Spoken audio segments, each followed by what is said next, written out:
I know we've had lots of sessions and a lot of information flying by. This is going to be a bit more of a conversation about what are we going to do? What's the next thing? How is this going to apply? And the folks on here, somebody just says the A team. Yeah, we could say that. But these are folks who have done real organizing across the state on advocacy stuff or outreach. We've got people with wonderful experience who have not done kind of statewide engagement with a bunch of different kinds of communities. And these are folks who have done that in a number of different settings and who also have kind of interfaced in some way with our state legislature. And so no, this is not an easy road, who know there are some problems along the way. And so the first question I've asked them to think about, I'm trying to be super modern today, so I have all my notes on my iPad instead of printing them out, because I thought I'm going to be changing my mind on stuff. So this is an experiment for me, and I think I've done well, right? I have done well on this today. Thank you very much. Thank you. So the question I asked them is, we'll start with each of them sharing an experience in organizing and advocating that has taught them something important about how our government works, about grassroots organizing, and advice for us, what we might do that we might not be doing well or might not be doing at all, might do better. So that's where we're going to start. And you all have their bios. I'm not going to read their whole bios. I'm just going to kind of point out why I want these folks here. And I will also say, if you look at the program, you might notice that Amy Weidstrom and Susan Gabreski were going to be the league folks who were going to be here. Susan, you heard a bit of her story earlier. She's been involved in advocacy with lots of different organizations in lots of different ways here in Pennsylvania.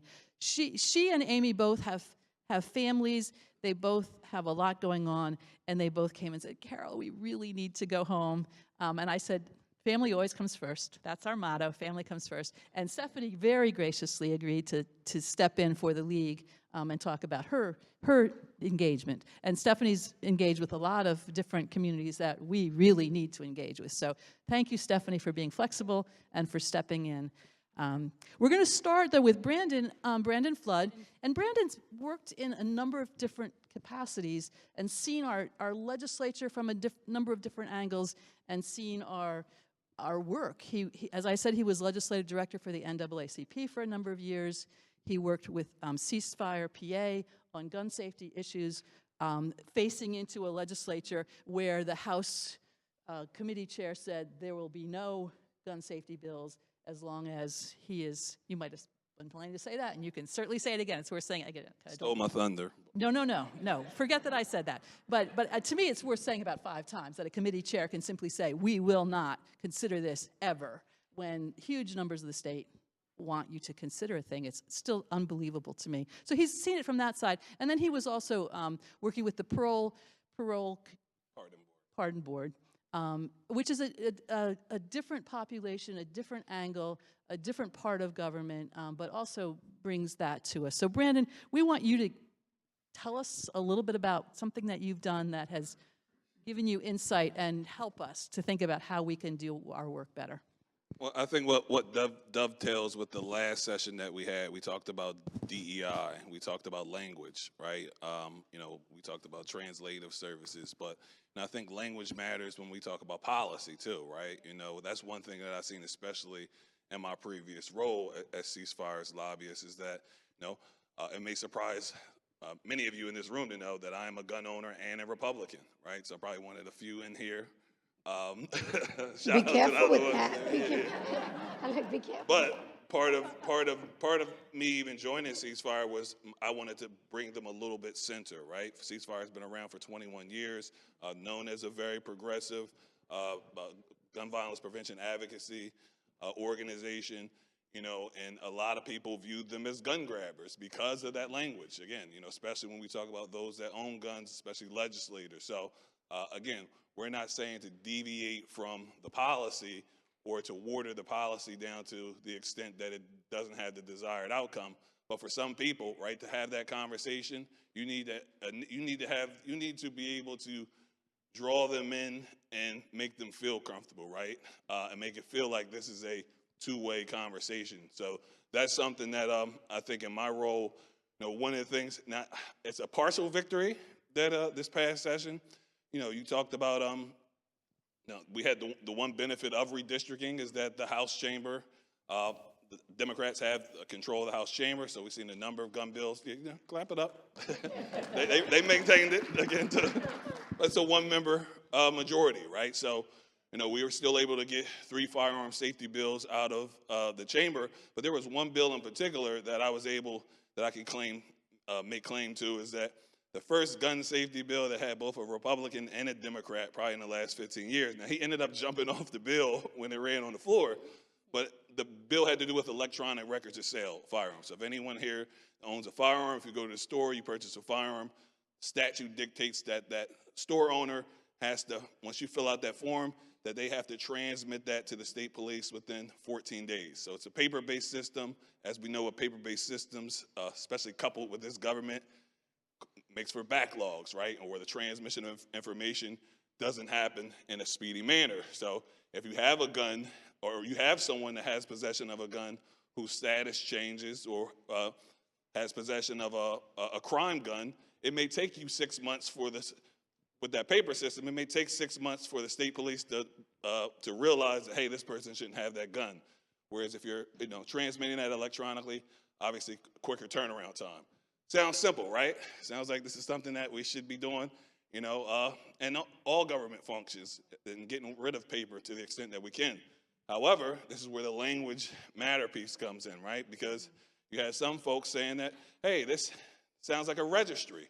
Or when folks were advocating for us, actually, even the prime sponsor of the bill, using the word registry in a committee hearing, right? So I had it was a representative, Anthony Bellman was the Democrat, and then we had Representative Rigby, who's a Republican, former law enforcement officer. He signed onto the bill because initially, in having the conversation with us, and also getting the state police to back the bill because it makes their job easier too. He was all for it. After that hearing, after some, the use of that word registry triggered some folks, and they pressured Representative Rigby to jump off the bill, right? And then I had the conversation, it was even a bill, we had a conversation with the NRA, they said, hey, we're just gonna stay out of it. But because of that, the use of the term registry multiple times in that committee hearing, that was enough to dissuade him from signing on, from remaining as a prime sponsor of the bill. So language matters, and even the bill itself, right? I could have, when we circulated we had a legislator circulate the co-sponsorship memo, what the bill does is electronic records of sale. But we didn't want to trigger anyone with the title, so we just called it modernizing gun sales, right? Something that is innocuous or, maybe a little ambiguous and doesn't trigger folks. So that's something that I think being mindful of, especially as you guys do your engagement too, because as you can see, myself being a perfect example, Republicans come in all shapes and sizes. I'm one of the good ones too, by the way. I should have prefaced that earlier. I hope I want some of y'all, but I'm one of the good ones. So, and I have a unique story without going, deep into it, but so I've seen, as Carol mentioned, I've seen the political space from a staffer with the legislature, as a lobbyist on the outside, with the Wolf administration on the executive side, and then just as a private citizen. So, I think that's key, and I'll pause right there to allow my colleagues to add to that. Thank you, Brandon. And yes, he's one of the good ones. We know that.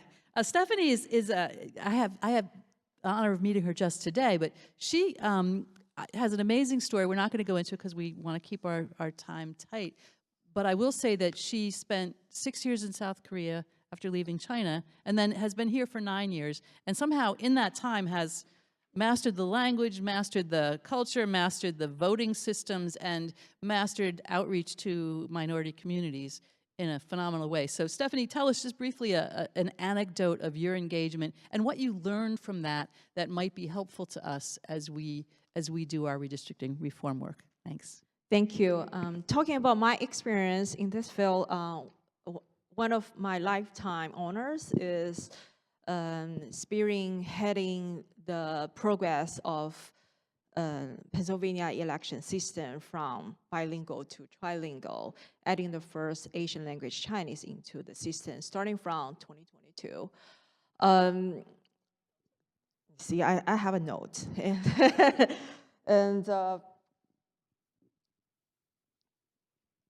how did this happen? Many people ask me. So a little bit background is on 2020, so that comes from the data of census data. So on 2020 census, I organized the largest community education and engagement campaign for Asian community, at least AAPI community, is Asian American Pacific Islanders. So it resulting that we surpassed the federal threshold as a requirement of adding another language to the election system by only 150 census count. So that is how then it became a federal law as a requirement that this language, Chinese, which is the third most commonly used language in both Pennsylvania and US, to be added to the election system of Pennsylvania. Especially in Philadelphia, it has been required from that year to be all the voting machine ballots and also all the statewide election and voting related documents are required to add that language to become trilingual. So that year was very historic for Asian American communities throughout the whole country because Pennsylvania became one of the only several states, still only several states in the whole nation have this third most commonly used language to be in the ballot and in the system. So, but a little bit story here is for some complicated reason, at that year, there was no funding from the state to allow the Department of State to hire even one single Chinese speaker in that department. Also, $0 for media buy to even just inform the Chinese-speaking community members across Pennsylvania, hey, your language now is in the ballot, in the system, also to no way to explain to them how to utilize this huge advantage for the first time. So to fill this gap, I initiated and organized a campaign to reach out to Chinese-speaking community across PA in that year. So sure, one of the important job is to turn out the vote and register voter. So I still remember there was 10 days I registered more than 300 new voters for Pennsylvania. It's a lot of work, not just because of the number during that time frame, but also because of the time and effort put into each single voter registration. Because people may think, whoa, the language is there. It's so easy, boom, boom, boom, then just fill out the form and register. No, when we're talking about a native speaker of another language, that means they're immigrant, right? And that means their civic knowledge of American system and the government and election is very limited because, as I just mentioned in the last panel, there is no school, no teacher to teach immigrants like us what is the system, what is the civic, how the game is playing. So each one single, even Chinese version of voter registration form, me as a native speaker speaking Chinese to serve a Chinese speaking, it takes me averagely 20 minutes, sometimes more than 30 minutes to facilitate, to assist another Chinese speaker to fill out the form to become the voter. Just do the math, how much work and time and patience is required there. So it's a lot of, because we need to explain each item, what does it mean, and how to fill that out in the right way, not to make your ballots invalid. So it was a lot of work and a lot of days and nights, but it all paid off when those seniors at their 70s, 80s, 90s, after I facilitate them to fill out their voter registration or mail-in ballot, many of them grab my hand, shakily say, with tear in their eyes, say that, I finally understand this voting stuff. I finally really become American. I finally be able to vote. I'm so happy when I'm still alive during my lifetime and be able to become a voter and be seen as American. That pays off. Thank you.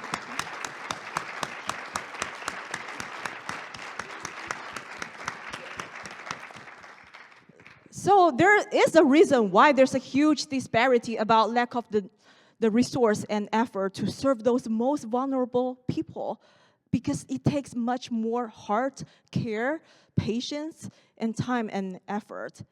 And after the 1 year and 1.5 years after the campaign finished, even I moved on, changed my job already. One time in the dinner event, a stranger came to me, say, "Are you Stephanie Song? Is your name Stephanie Song?" I say, "Yes."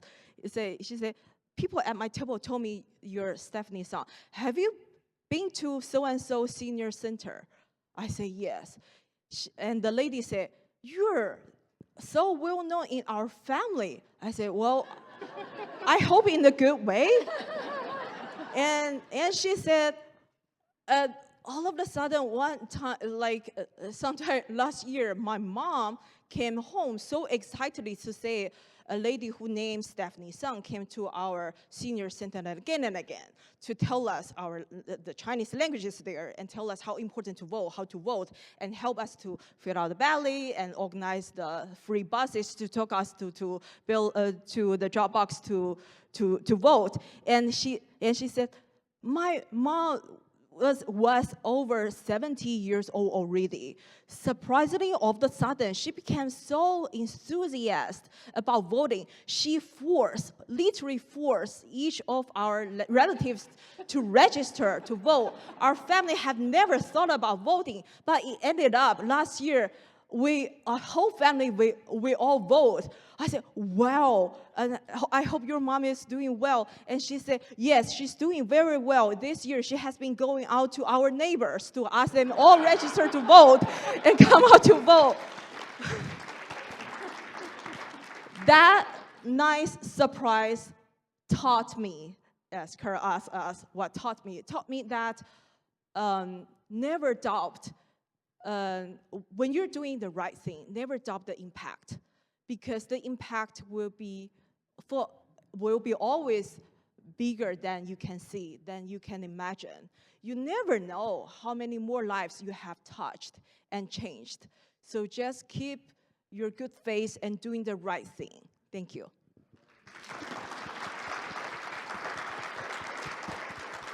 Thank you. Thank you. That's impressive. Our next panelist is Damary, Dr. Damary. Thank you, Dr. Carol. She's been scolding me. I don't know if you know, I have a PhD that I don't normally use. And she has scolded me that I should be called Dr. Carol. Yes. I don't know if we're going to do that, but she has. When I'm around, when she's around, we will call from now. Just so you know, when she's here, we're calling me Dr. Carol. That's what we're going to do. But Dr. Damary Bonilla-Rodriguez, I do my best. You're getting it right. I'm trying really yourself. hard. She has been very active in DEI training, diversity training, but also encouraging spaces where different ethnicities and different backgrounds are included, invited. And she has been doing some civic engagement work in her home community. She's on lots of boards, doing lots of stuff, but she's found some really creative ways to share information. And I've asked her to do the same, share an anecdote of her involvement and what we can learn from it. So thank you for being here. Oh, I'm happy to be here. Thank you. So in order to share my experience and what I've learned, I want to ask a question.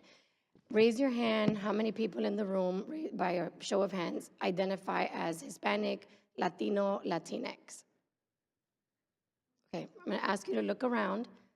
Raise your hand high. Oh, I think I saw a hand over here on my left, right? No?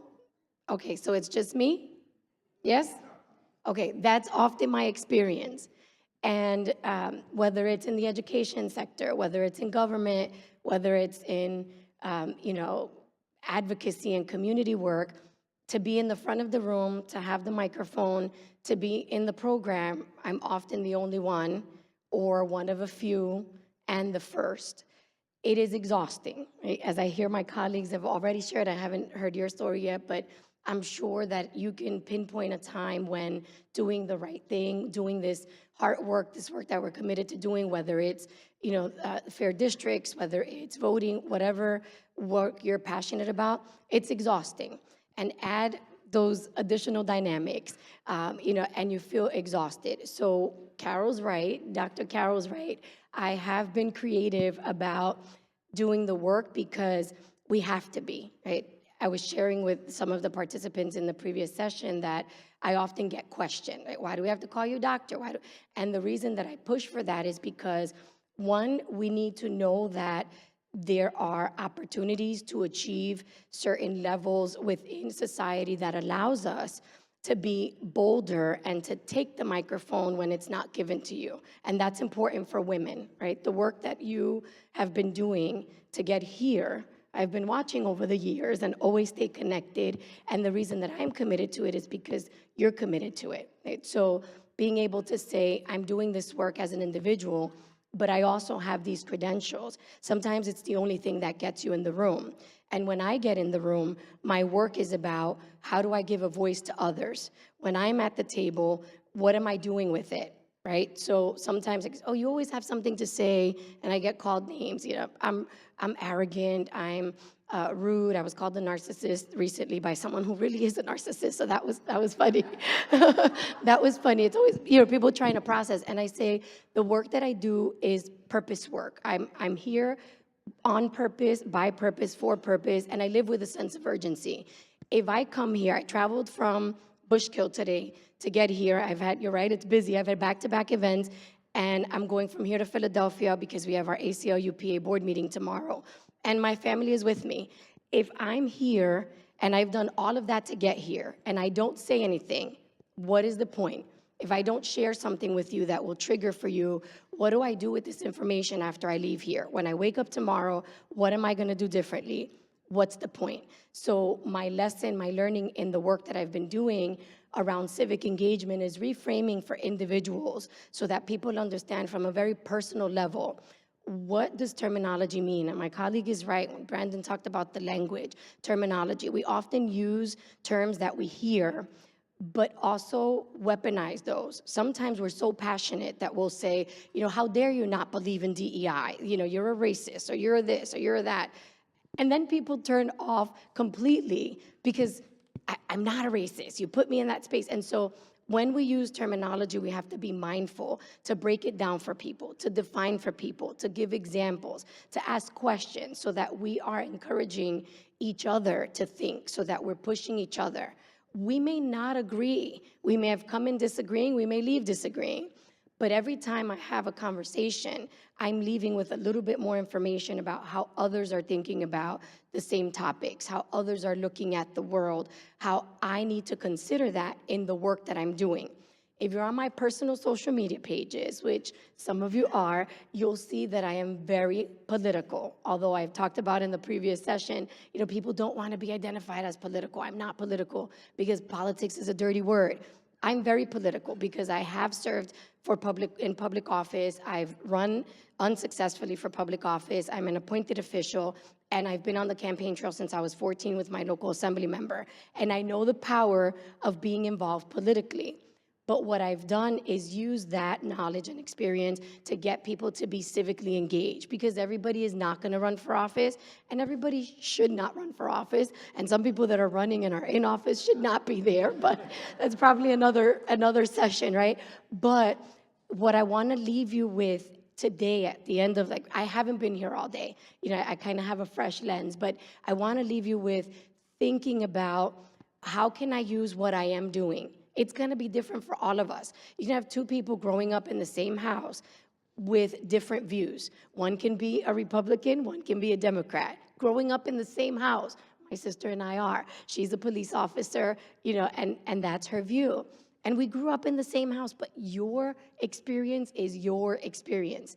I have twins. They see the world, they're identical. They look just the same, but their experiences are different. So let's not compare ourselves. Let's not look and figure out, why are you saying this? Why are you doing that? Let's not label each other, right? But really charge myself first and then each other with, what am I thinking about? So when I go into the public spaces, I take off the very political hat that I so enjoy on social media in my own spaces, and I think about, what is it that you're saying and doing that will help me do my work better? I read so many comments on social media. My husband and my sister, my one sister, get annoyed. Like, why do you do that? Because it helps me understand what people are thinking about, especially the really nasty comments. Because I look them up and I start thinking, okay, what triggered that? What put someone in that position? Yeah, some people are probably just nasty, but some people are really in a space of defensiveness, of, I don't want to be labeled, I don't want to be called this. The fact that even as you talked about things, you said, I'm one of the good ones, right? Why do we put others in that predicament? Why does it matter? Your work speaks for itself. I didn't want to get jumped on my way out of here. That's all. Right? But I appreciate the transparency and the vulnerability, and that's your leadership lens. But why do people feel like they have to do that? I'm on the Democratic ticket when I run, and I get the, you know, you don't have value. Somebody said to me in a public school board meeting, you need to bury your head in the sand. And you don't have values because I defend LGBTQI rights, and I defend, you know, all of these different marginalized groups. And I'm like, I'm gonna defend people because I care about people. But I grew up very Christian, Pentecostal, and I will pray a devil off of you. And I have gone in public spaces and said, I'm sorry, I just need to pray with this person right now. That's part of who I am too. And so what we do is we put people in these boxes, and that's the DEI work that I do, is trying to open up those spaces so that we're not blocking people into these boxes where you have to identify to the point that you're now in silos. But when you do identify, you can be comfortable enough to say, I am a Republican, or we have a gun in my home as well. And I'll tell you that it was difficult for me. My husband got it for work. I supported it, but it was difficult because my mother was a victim of homicide. She was murdered, 3 gunshots to the chest at age 27 because she was defending her friend in a domestic violence situation. And she left 3 daughters without a mother. We were 8, 6, and 4. That was difficult for me. But I had to put on this hat that I'm asking you to put on and say, okay, I have to be open-minded, right? That's not everybody's experience. Everybody, yes, some people are going to use it that way, but everybody is not, right? So there's a lot at stake in terms of relationships and people, and the civic engagement work that I'm doing coupled with the DEI is really about education. Everybody's not going to run for office, and everybody's not going to earn a doctorate. But everybody has a responsibility and a right to be educated. And each of us has the opportunity to educate ourselves first and then others in whatever it is that you care about. And when you look at someone and realize, like you talked about, you know, this person needs a little bit more time, will you invest the time in bringing that person along? If you can't, be honest that you can't. And so I told Dr. Carroll when she asked me to come, I said, I can't come until the end of the end of the conference. But when I come, I will come to contribute. I will come to deliver however I can. So be honest with people and say, I don't have the time that it takes to do this, but I know someone who does. Let me put you in touch with Stephanie's son who will take the time to do that with you. Or let me introduce you to so-and-so who can help you. So, you know, there's a lot that we can do. And I will tell you that I didn't know about this topic in gerrymandering until I became, you know, connected to Dr. Carroll and to the work. As a candidate, we don't all know everything about everything. Surprise, I don't know it all, right? So just the realization that whatever you're passionate about, do the best you can to learn about it, learn about other things as well, but don't expect yourself or others to know so much or everything about everything. And when you speak to a lot of people in marginalized communities who are trying to succeed, who are trying to assimilate, who are trying to fit in, learn all of these new things that you just shared, gerrymandering is not at the top of their list.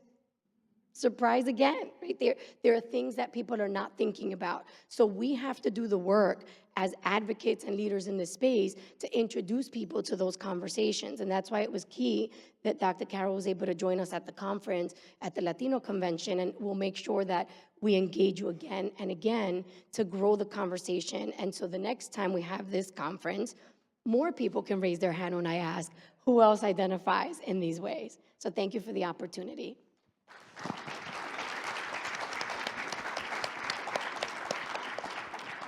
Thank you so much. That gives us a lot to, you've all given us, our minds will explode, and we will have great conversations on the way home, even if we're driving by ourselves. I certainly will.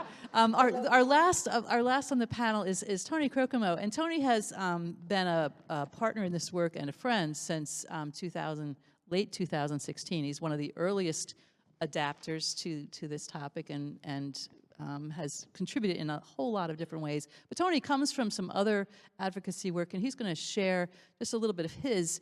And then we're going to kind of run back through the panel. And before Tony talks, I just want to apologize to the panel.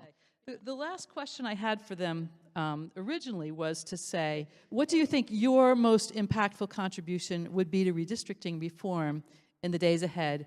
And what do you encourage the rest of us to do? I don't know if you can hear how tired Dr. Damary's voice is. Her voice is tired. And Stephanie has done amazing work in registering voters, and I'm not sure redistricting reform should ever be top of her list.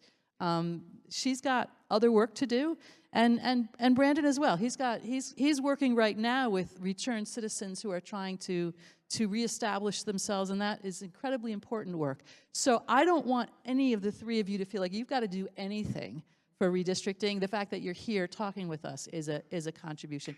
But I do want to hear your advice to us. What can we do to broaden, you've given us some advice, but just one last word as we leave today.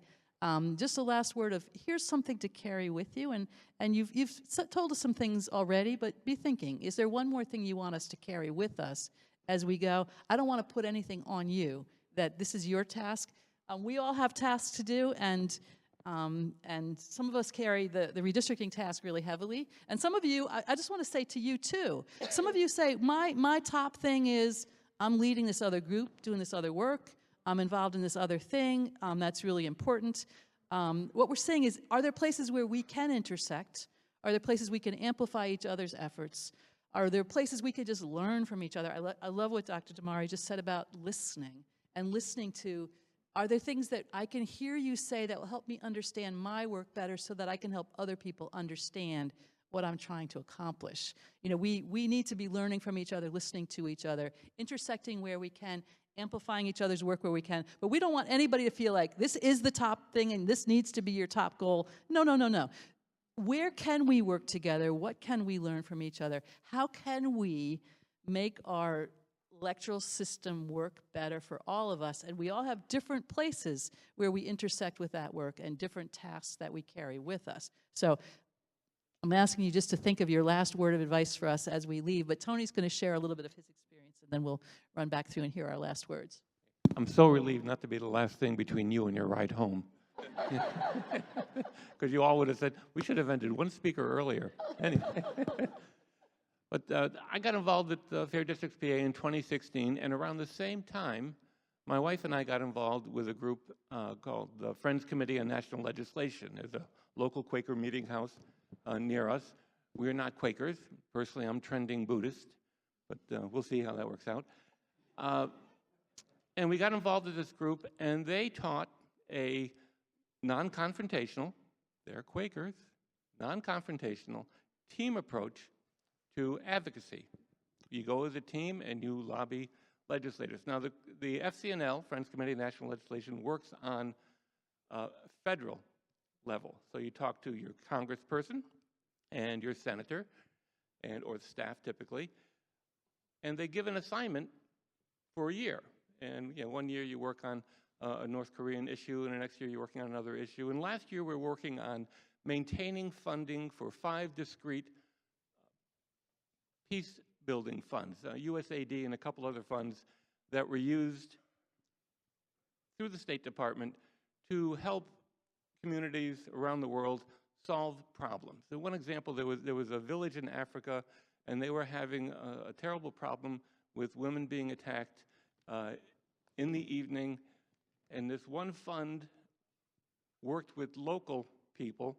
This wasn't the white saviors coming in from the outside and fixing the problem. They worked with the local people. The local people came up with a solution. And now, if a bunch of Westerners had done it, there would have been drones, there would have been cameras, there would have been a lot of, fences and dogs. They solved their problem with raincoats and flashlights. They had raincoats and flashlights for people to walk around with the women, to help the women go home, just accompany them home. That's all it was, raincoats and flashlights, and the attacks went drastically down. Now, we were talking about this issue to our congressperson, who is a bit to the right of Attila the Hun, right? And a fiscal hawk. Cut, cut, cut, cut, cut. And we went to him and we talked to him about these programs. He had not heard of 2 of the programs, never heard of them, and was very interested. And we were talking to him, we just connected with him. And we start off by saying something nice about him. You proposed this legislation, we appreciate that, or you said this about veterans, we appreciate that. So you start off with a compliment, and then we had multiple members of our group, 2 people, tell a story, a values-based story on why the issue was important to them. And one woman told about an immigrant family that she had basically adopted. Once they came here, she was the mentor for the family, and just talked about how difficult it was for them to come here. They didn't want to come here. They weren't looking to come here. They got lucky, they won a lottery, and came here, but they came here with incredible debt, because all those immigrants that come here, they have to pay the United States government back for their flight, and it ain't cheap. So they come here, and you know what level they're working at. They have difficulty with language skills, and getting a job is difficult. So this woman was just telling this and on their trek to come here, they lost a daughter died. And so they're telling this story, and the congressman, this far-right congressman, people that many of us, including me, I may have done this once or twice, use the word heartless to describe, is responding to this. The meeting ended, and he said, if what you are telling me is true, if it's accurate, I'm going to check into it, I can support this. And he voted to maintain the funding for those things. That is, I'm part of the advocacy group with Fair Districts, and the question I get from a lot of people is, why are we even bothering talking to that person? There are good reasons to bother to talk to that person. One, they're not getting the same information from their leadership about our bill. They don't run in the same circles that we run in. If we don't bring our story to them, who will? They never get to hear it. They're hearing something else from their leadership. They're hearing something else from their constituents. So yeah, the wider the gap between your position and their position, the more reason to talk to them. The greater reason to talk to them. One, if they really are truly a lost cause, and there may be a few out there, there are a few out there, it annoys the hell out of them that you're there. You get that plus. Everybody else gets to hear your story, gets to hear your values-based story, gets to say, gee, we have something in common with these people. And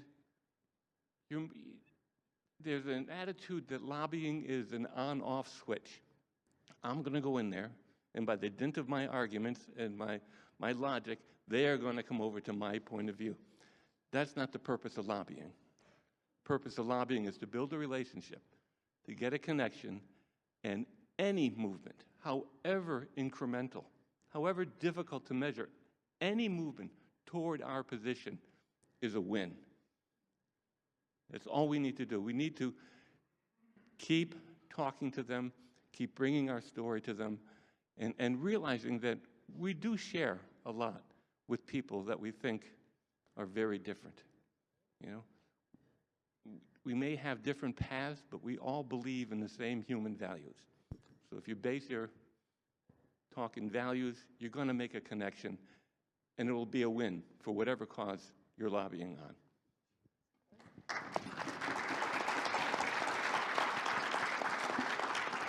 Thank you, Tony. And just so Tony doesn't have the last word, we're going to come back this way.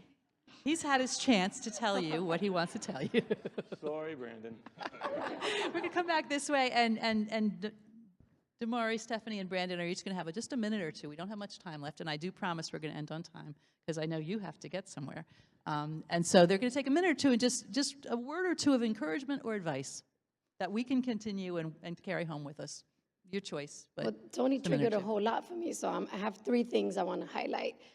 One is, this is for me, that I will continue to do this, but also I hope you'll join me. But one is creating opportunities for others in the ways that you were talking about. 2 is giving a voice to those that you can tell, even in just your immediate area, because we don't all have to touch the broad, just even in your community, giving a voice, and again, you described that well. And the 3rd one is educate.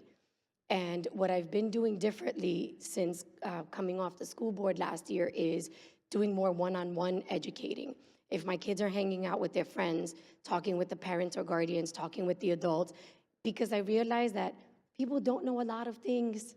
Even people that follow me, even people that I talk to, even people that watched me on the school board meetings and do the work, they still don't know. But when we sit one-on-one or just a couple people around the table and they get to ask these questions, and I can really break it down and give examples, it helps. And I was thinking, Tony, as you were talking, the same way that we have to share more insight on fair districts, the lobbying piece, just explaining to people, what it is and how they can do it. And those are things that I think each of us can do. And you may get exhausted. I do. Sometimes I cry, and then I get up the next day and do it all over again because of when you got emotional, what you said, right? The impact that you can have. And so I want us all to remember that one person can make a difference. And the way that I kind of break that down, and I'll wrap up, the way that I break that down is I'm one of, and we were using a loose number of less than 3% for many years about Latinas with a doctorate. But one of the reports that was just highlighted during Hispanic Heritage Month with NBC News is that it's actually less than 1%, because as the numbers of Latinas with doctorates have grown, the population has also grown. So the actual figure has shrunk. And by the way, there's almost 1.2 million Latinos in Pennsylvania. That's another session. Come to the conference in September in Pittsburgh. And so I'm one of less than 1% of Latinas in the country with a doctorate. That's why I have to use the title. I was the first Hispanic elected to my school board. I was the first Hispanic, first person of color, first person under 50 who joined the board at the Colonial Intermediate Unit 20 in Lehigh Valley, which works with 13 school districts in the area. I was the first Hispanic to make a state ballot in Monroe and Pike counties in my area, and first. Some of you share first in any particular area. And so while it is exhausting, we have a chance to make a difference. I was asked this week, are you running for school board again this year? And I'm like, no, I'm not. But I hope somebody else will, and I will help them do that, right? So that I don't have to keep doing the same things over and over. And this year I had a book published in April, and I brought some information and a QR code, and I actually ran out of books. I asked her if I could bring books, and I was like, wait, I ran out. I do have a shipment coming in. But it's about modern Marianismo. So Marianismo is the Latino term for the expectations for women, which over the last 15 years since my research was published, I learned is relative to women from other racial and ethnic backgrounds who've said, we didn't have a name for it, but you're supposed to be submissive. You're supposed to take care of everybody first. You're supposed to sit back and not shine. And so we can do some of that, but we can also be on a panel, change the world, do all of these things as we want to and as we choose to. And then also the perfectionism and imposter syndrome. And I've had many white men who have read my book and said, wow, some of this stands out to me as well, just a bit differently than for the women. So do some of those things within your own space. You don't have to do what everybody else is doing. Thank you. We need more unlikely voter to vote to change the mathematics of gerrymandering. I believe that will be one of the quickest ways to support anti-gerrymandering. As a former college teacher, I see my community organizing or civic engagement work as a social education work with classrooms on the ground. So my answer to Carol is yes. I'm committed to add redistricting reform into my curriculum, into my work. And yeah, thank you. I would say my biggest contribution to, just to put it more, I guess, broadly, to getting more folks engaged and caring about the work that Fair Districts does is restoring the civil rights of people that have been convicted of criminal offenses. As the stat goes, 1 in 3 Pennsylvanians and Americans have a criminal record. So 30 of y'all, got one in here. But so it's prevalent.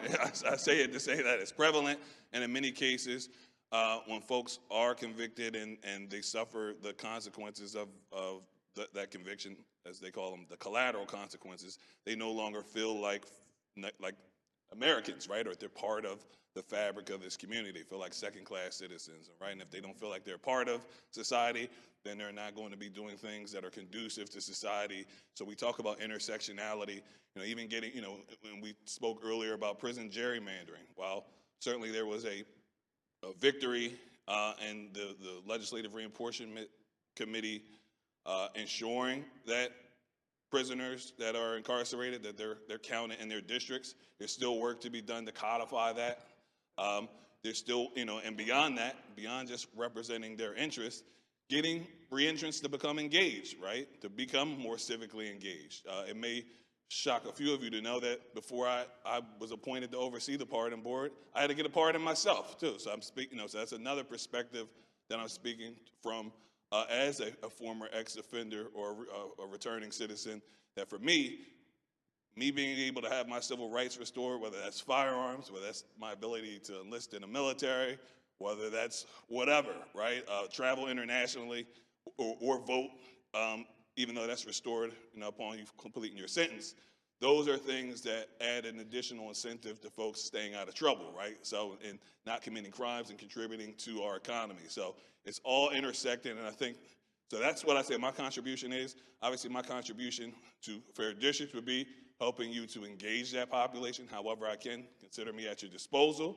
And then I would also say to you all is, obviously people, I would say justice-involved people come in all shapes and sizes, right? I just kind of throwing out the stereotype playbook.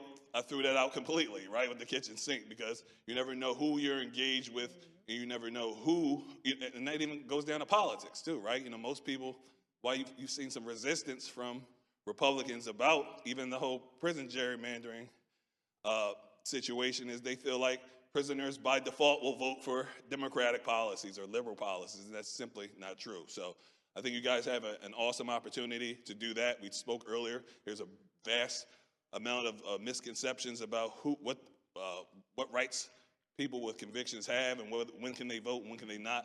So you guys can always do more around that, and I'm here to support you in that endeavor. So thank you all, and thank you, Carol.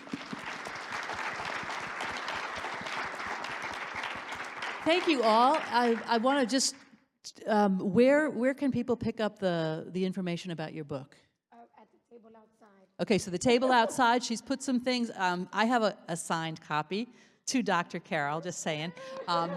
And she can't sign copies today because she doesn't have them with her, but it's an interesting read, so take a look at that. And I think what you've heard is our work is really important. It connects with lots of other justice issues. Some of those justice issues won't be addressed properly until we have a legislature that actually listens. So there's a lot of education work that needs to be done in every direction, including our legislators.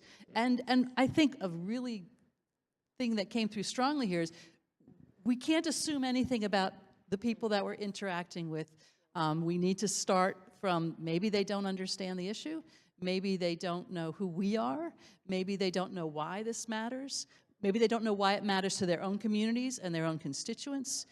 We've got a lot of educating and a lot of listening to do, and our language matters, our modes of communication. Stephanie talked about using radio and using different kinds of social media, going to senior centers, rethinking how we communicate, who we communicate with, what language we use when we do it. We've got lots of work to do and lots to think about. And I just want to say how honored I am to be part of this group of people. I mean, just the energy of you this weekend is just a reminder there are good-hearted, smart, passionate people across the state who want this Commonwealth to serve us all well. You are those people. You are the good ones. I am so proud to be part of you, proud to work with you, really appreciate and thank you all for your part in this weekend. Most of what we did today, if it had that little symbol, it certainly will be online. There's a few other things that will get added also. Once that's done, we'll send an email to our entire list of 64,000 people saying, you know, you didn't get there, but you can still, and you know, you can still engage and still watch this. So this and many other presentations, most of our presentations, will be on YouTube as soon as we can get it there. So thank you.